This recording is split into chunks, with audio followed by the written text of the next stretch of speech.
Hello everyone, I'm Luna Fial and welcome back to our beautiful little Minecraft world, where last time we went on the ultimate adventure to find a cherry blossom biome. This time we're planning on taking some of these beautiful trees and redecorating a nearby village. First things first, I have to grab some food, and unfortunately, as we don't have any farms set up, these poor piggies were the target for my need of food. I'm sorry. After putting the piggy remains in the furnace, I made sure all my goodies were still in the chest before getting started on chopping down some of the cherry trees. I didn't want to chop all of them or ones that looked a little too complicated or connected to other trees, but I did want to chop down a few so that I could start getting some saplings going, because with what I'm planning, we're going to need a lot of cherry blossom wood. I went ham with collecting these little petals on the ground and also some of the cherry blossom leaves themselves, as I thought this would all be really good decoration for the village that we were looking to transform. After I grabbed all of these materials, I then decided to embark on the shorter journey of heading over to the village and seeing what we would be working with. Oh, it's an abandoned village. Ooh. Oh.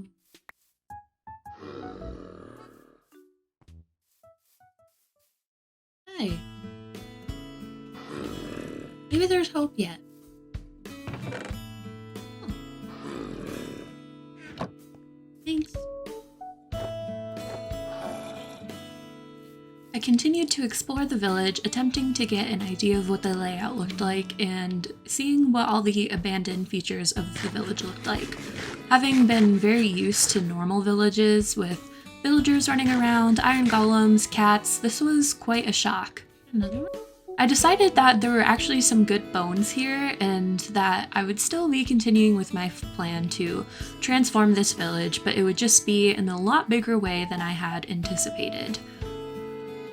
I liked a lot of the decorations around, especially the main plaza area, and I figured that, getting rid of the cobwebs and maybe adding a few farms would go a long way in hopefully bringing this place back to life. So, I'll be back. Don't worry. On my way back to the cherry blossom biome to collect my things, I of course got distracted by some pumpkins. But I figured if we were looking to rebuild a village, pumpkins wouldn't be a bad thing to have. Once I arrived back at the cherry blossom biome, I cut down a few more trees and collected a few more saplings before getting all my wares together and heading back for what would be my new home. My first order of business was to plant all 10 of the cherry blossom saplings that I had collected. I then decided that I needed to pick out one of the abandoned houses to transform into what would be my home, at least for now. I have a goal of hopefully building a larger home, but for now, this would have to do. My first order of business was taking out all of the cobwebs that were present in and around the house. I thought that I was going to keep the roof as it was, just fill in the missing pieces, but this world is named Pink. So I felt that I had some standards to live up to and make sure that we were using ample amounts of pink when necessary.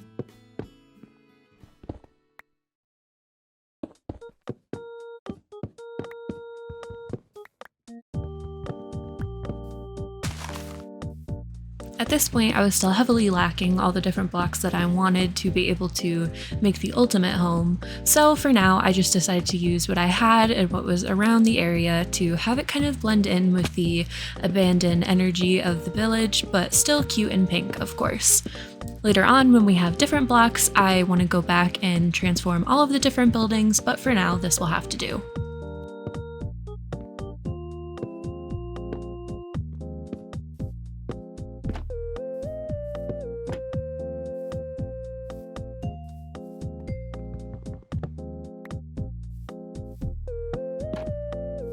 After fixing the trapdoor, because I knew it was going to bother everybody, I added a few finishing touches before immediately getting distracted and deciding to check on our little villager friend, or a zombie villager friend, and make sure he was there.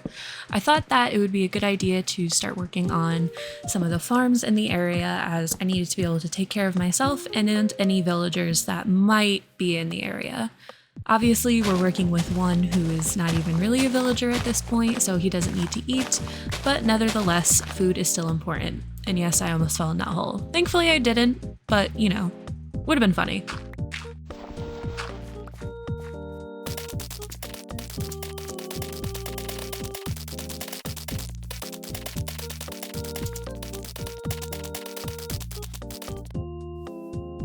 After flattening out that land a little bit and patching up this hole because I did not trust myself, I immediately once again was distracted with doing a little bit of terraforming in the village, as the placements of the buildings in comparison to where the cliffs and everything was kind of odd, and I couldn't handle it, was not having it. So I used some of the dirt I collected to start working on that, and then once again was distracted because I don't know, monkey brain. I just was like, ooh, flowers, ooh, pink stuff. So yes, I added a few more decorations to my house just because I wanted it to be cute and comfy before heading to sleep, almost. But I figured once we got rid of those trees, the sunset would be really pretty to look at. Finally getting some sleeping out and then heading back out. I thought that it would be a good idea to start organizing my chests a little bit, so I grabbed everything that I deemed valuable and some wood so that I would be able to put them in the house and have the rest of the materials out here. But then I did that. I released one of my little baby axolotls and freaked out, destroyed some flowers, got it back in the bucket. All's well that ends well. Put them inside, making sure to actually put them in the chest this time and not place them on the chest. Things were right in the world again. Once that little fiasco was over, it was time to actually deal with the farm. So I took this little farm that they already had going and harvested everything so that I could then go over here and use the flattened area that we did earlier to make a bigger farm. I did hear a zombie around and a cat, but I couldn't really find them, so I just kept doing my thing, kept farming before grabbing the wheat that was left here for food, as I knew that even with our little farms going, that it would be a little while before we were able to actually get anything from them. I decided to use the time while I was waiting to work on the paths once again to try and make it a little bit more cohesive looking and get rid of the old paths that were here from the village beforehand. So, you know, got to work on that immediately, of course, having to get rid of the things that were in the way. I did like the cobblestone that were in the path, but, you know, getting rid of the flowers that were in the way. This zombie appeared out of nowhere, so, you know, he's gone now. But yeah, I liked how it was looking. I wanted it to all kind of connect around this tree, like make it the main kind of plaza area.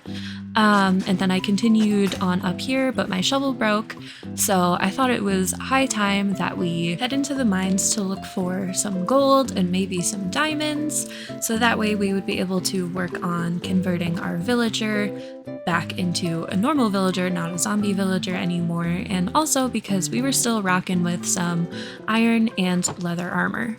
Thankfully, there was this hole kind of just in the middle of the village that I eventually wanted to transform and have like a cute entrance for the mines, but for now, a hole would have to do. Immediately, I noticed a creeper and I was not having any of that, so I decided to kill some time by grabbing some iron, but I knew if I wanted to get anywhere that I was going to have to face the mobs that were likely inhabiting all of these caves. Thankfully, this skeleton did the job of taking out this creeper, so I was able to safely start building down and working on getting deeper into the mountain. Realizing that we were up pretty high, we probably have a really far way to go if we want to find anything good, so I figured having some sort of staircase or semblance of it would be good. Of course, there was another creeper there because nothing can ever be easy, so I knew that once again it was time to kill some mobs. I sat there and just stared at the zombie and the creeper, hoping that if I waited long enough, they would just kind of walk away, even though that's really not how monsters work in this game. Eventually, I was feeling a little bit brave and I decided to jump down before I immediately spotted this skeleton and noped my way out of there. Not before it got a shot off on me, though. So yeah, I was already feeling pretty weenie. Don't like fighting stuff in this game. I don't know why. I was hoping that I could get away with cheesing the skeleton and the creeper again and that it would just do the heavy lifting for me, but that was not happening. So I had to put on my big girl pants and kill the monsters on my own.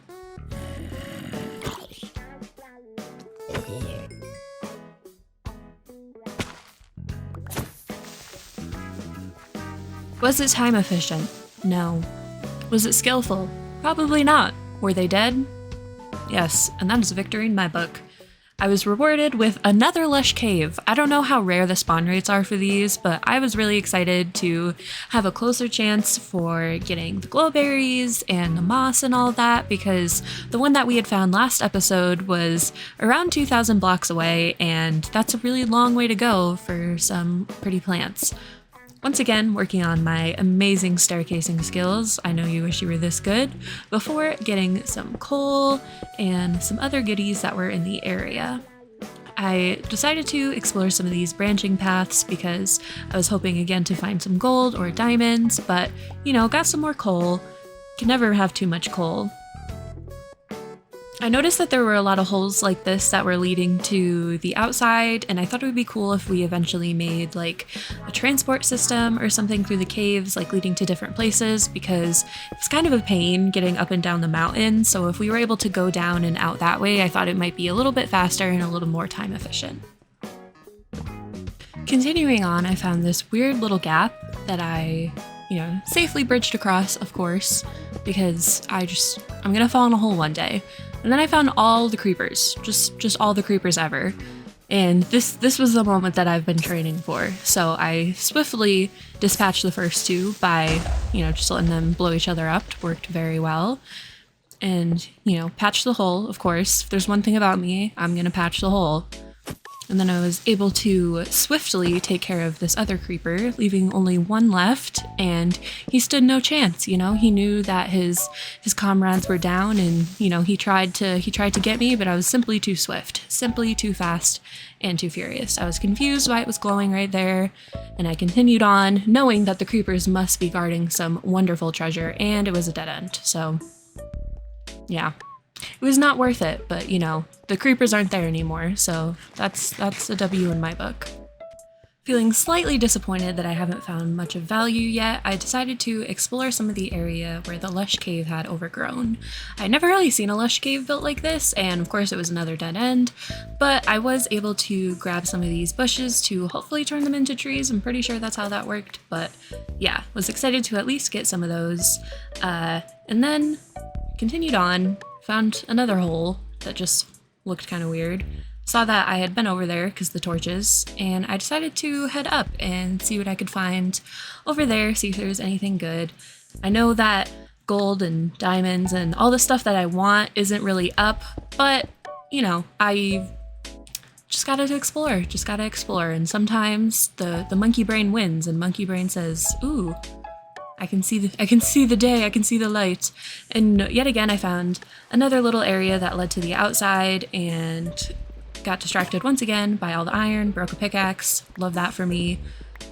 Grabbed all the materials that were in the area, lighting everything up. The typical caving experience. Again, iron was probably the best thing that I found during this trip, which kinda stinks, but it's cool to know that all these tunnels exist and that I'll be able to hopefully get to different parts of the world. After collecting everything in that area, I headed back down to where I came because just got distracted, of course. Made a nice little staircase because that's just the theme of this episode is Luna makes staircases. I continued to head down, actually hoping once again to find anything of worth. But found another opening, more rain, and yeah, I was able to kind of see where I'd come from up there.